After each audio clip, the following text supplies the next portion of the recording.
परमपिता परमात्मा परमेश्वर पूर्ण ब्रह्म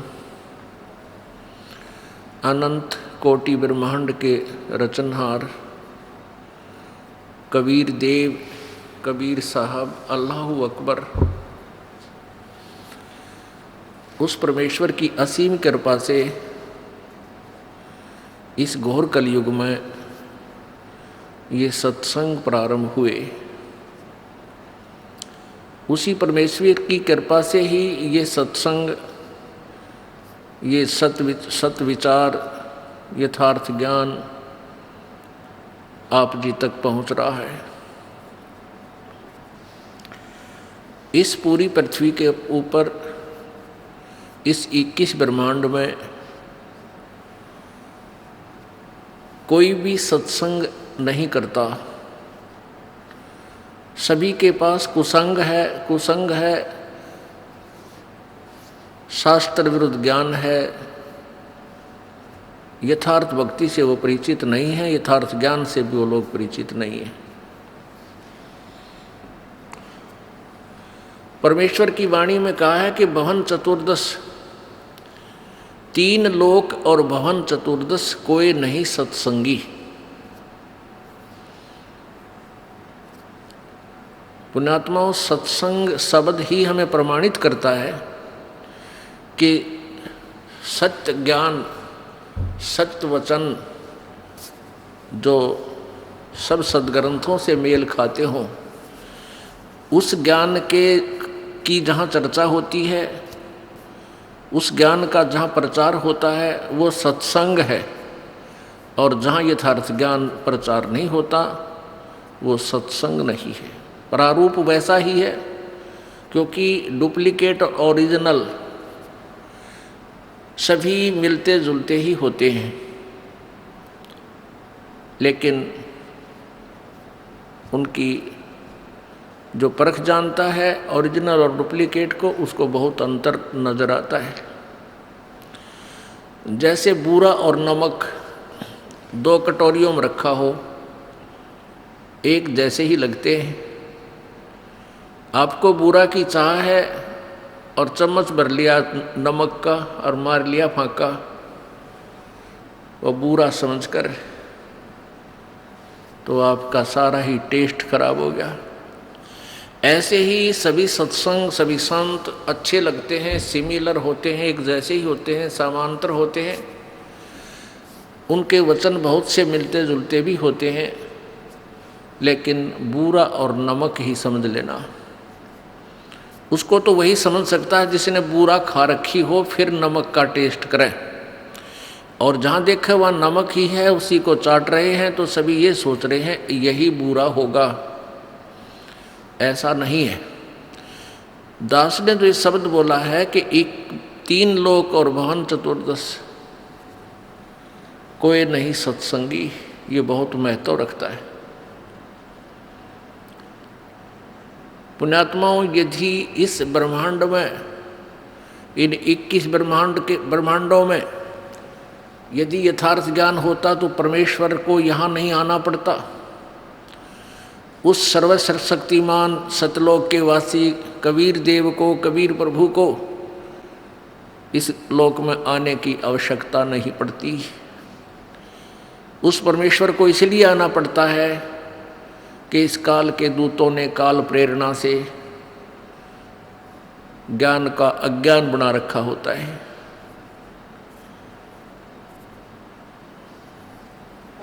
वो परमात्मा पूर्ण ब्रह्म, सर्व सृष्टि रचनहार, कुल मालिक कबीर देव कबीर साहब अपनी प्यारी आत्माओं को अपने निज ठिकाने का, अपने मूल निवास का ज्ञान स्वयं ही कराते हैं। वो परमात्मा आकर के अपनी जानकारी आप ही बताते हैं, और कोई भी पृथ्वी पर ब्रह्मांड में यथार्थ ज्ञान से परिचित नहीं होता। पुण्यात्माओं, आपका सौभाग्य है कि आपको कलयुग के उस दौर में कलयुग के उस समय में आपका मनुष्य जीवन है कि अब परमात्मा प्राप्ति सहज में हो सकती है। इसका कारण क्या है?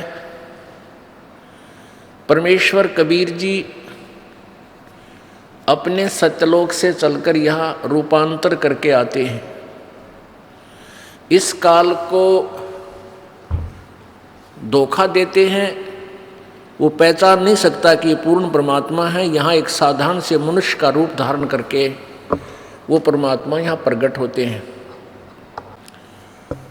कभी अपने पुत्र सहजदास का, कभी जोगजीत का, कभी ज्ञानी का रूप बनाकर वो रह रहकर अपने बच्चों को संभालने के लिए इस काल के लोक में आते हैं।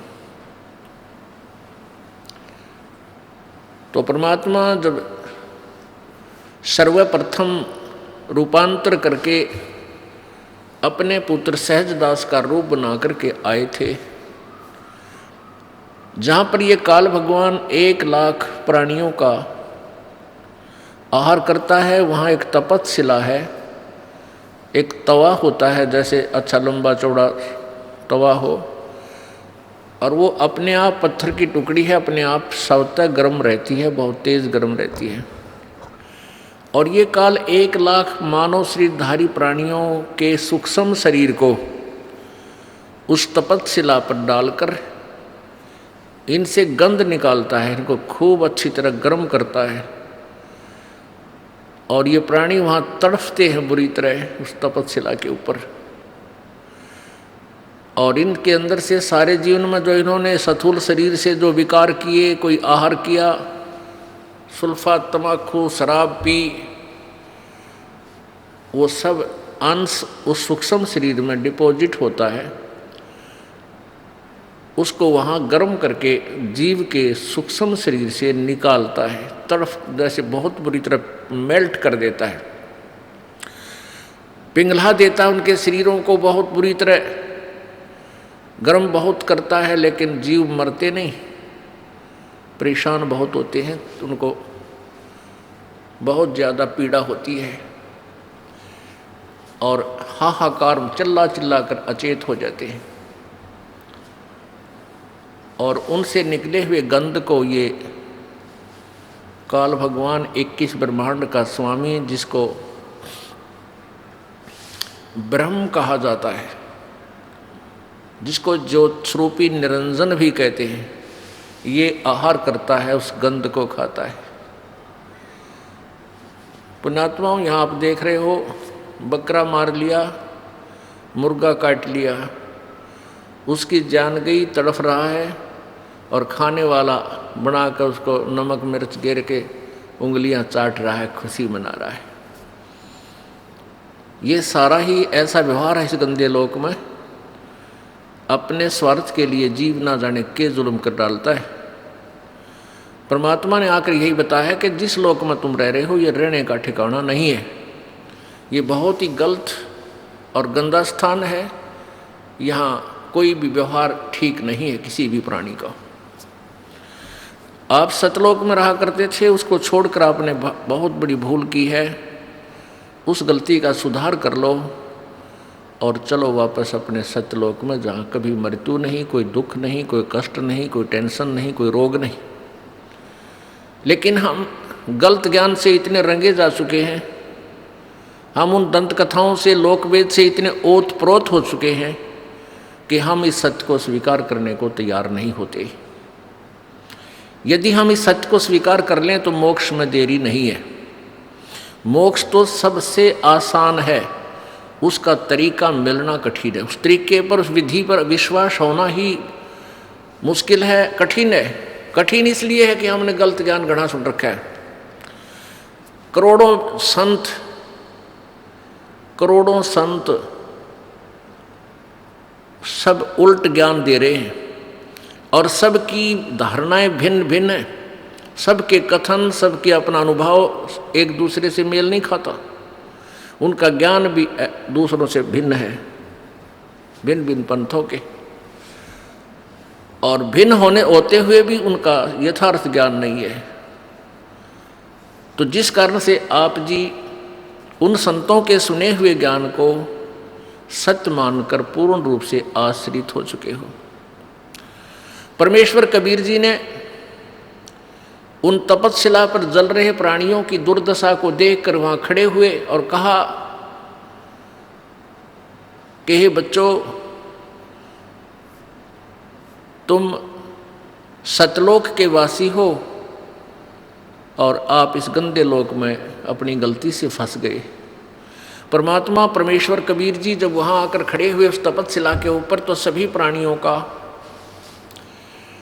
प्राणियों के ऊपर जो वो दबाव था तपस्शिला का, वो अग्नि का जो प्रभाव था वो खत्म हो गया। ज्यों ही अग्नि जो आंच लग रही थी वो निष्क्रिय हुई प्रभु की कृपा से, तो सभी प्राणी एकदम बैठ गए उस तपस्शिला पर, जैसे आम स्थान पर बैठे हों। लेकिन वह टुकड़ी उसी तरह उबल रही, गर्म है, बहुत गर्म है। प्रभु की कृपा से उनको वो आंच महसूस नहीं हो रही। तब उन्होंने देखा कि सामने कोई संत खड़ा है, कोई साधु खड़ा है। पुण्यात्माओं, हम परमात्मा की प्राप्ति के लिए चलते हैं तो हम सोचते हैं कि प्रभु साधु रूप में आता है, संत रूप में आता है, और ऐसा ही होता है। परमात्मा भी कहते हैं कि ना जाने किस रूप में परमात्मा मिल जावे। तो परमात्मा वहाँ खड़े सामने नजर आ रहे थे। उन्होंने प्रार्थना की कि हे प्रभु, हम यहाँ किस कर्म के दंड को भोग रहे हैं। तब परमेश्वर ने कहा, कबीर जी ने कहा, जो सहजदास रूप में वहाँ विद्यमान थे, कि बच्चों, तुमने सतलोक में एक गलती की थी। उस परमेश्वर ने वहाँ सृष्टि रचना सुनाई।